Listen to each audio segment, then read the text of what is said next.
Otro de los factores clave es la ansiedad que genera la propia lesión, es decir, la ansiedad de no volver otra vez a jugar, que estén tus colegas jugando y tú no puedas jugar, la ansiedad de en tu vida cotidiana que te molestan ciertas cosas, de ir recayendo, es decir, de que te vaya molestando cosas que antes no te molestaban,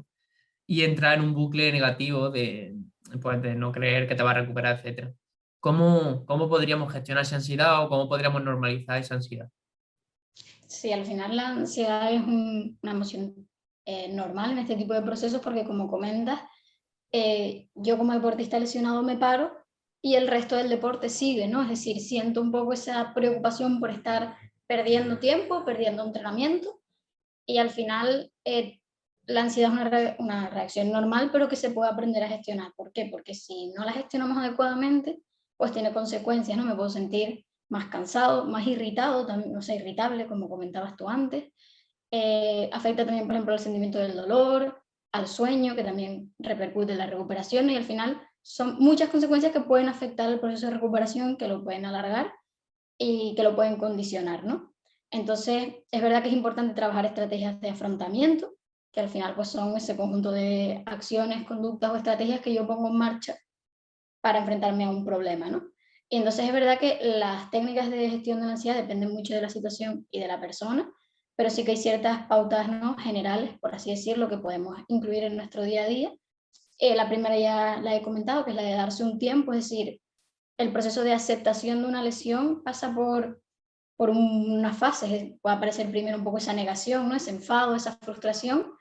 y necesito un tiempo para ir avanzando psicológicamente, adaptándome y pasaría a una fase más de aceptación, negociación y adaptación a la nueva realidad, ¿no?, por así decirlo. Para mí también me parece súper importante las relaciones, es decir, los vínculos afectivos, y buscar ese apoyo social que al final me aporta emociones positivas que contrarrestan un poco la situación que puedo estar viviendo, ¿no? También es importante eso, asesorarse de un buen equipo médico y mantener una comunicación constante y clara para saber en qué momento me encuentro, qué me puedo exigir, qué me espera, ¿no? Un poco para reducir esos niveles de incertidumbre y también ajustar mis expectativas a la realidad, ¿no?, que estoy viviendo. Luego, otra de las cosas que me parecen más disruptivas, por así decirlo, que suele ocasionar un poco de ansiedad, es la ruptura de las rutinas, ¿no? Es decir, yo al final tengo una rutina y si soy deportista y dedico bastante tiempo a entrenar y a competir, una lesión altera totalmente mi día a día, ¿no? Entonces puede aparecer un poco ese sentimiento de desorden, ansiedad, ¿no?, descontrol, de sentir que soy poco productivo. Entonces es importante, dentro de las actividades que yo puedo realizar a partir de mi lesión, establecer también una rutina parecida dentro de los márgenes, ¿no?, que nos permite la lesión, a mi día a día. Es decir, no de repente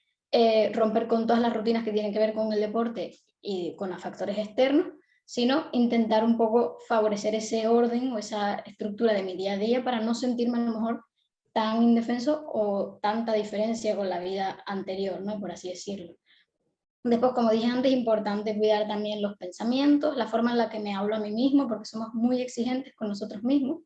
y tenemos un poco también que pasar por la aceptación de que yo no me lesiono, o sea, no me lesiono porque quiero, no me lesiono porque sea menos hábil, sino simplemente me lesiono porque son situaciones cotidianas en la vida de un deportista. Es decir, no te hace mejor ni peor deportista el haberte lesionado, es una situación que no depende de la habilidad, que no depende muchas veces, sino a veces es más suerte o un mal movimiento simplemente, ¿no? Luego hay muchas estrategias psicológicas como practicar relajación, meditación o practicar mindfulness, que al final es una estrategia muy reciente que basa en aprender a conectar con mi momento presente, con lo que estoy viviendo aquí y ahora. Y a mí también me parece súper importante realizar otras actividades, es decir, ahora que tengo más tiempo, pues a lo mejor es el momento de centrarme en cosas que me han gustado y no he podido hacer porque he estado pues muy ocupado con los entrenamientos, es decir, cosas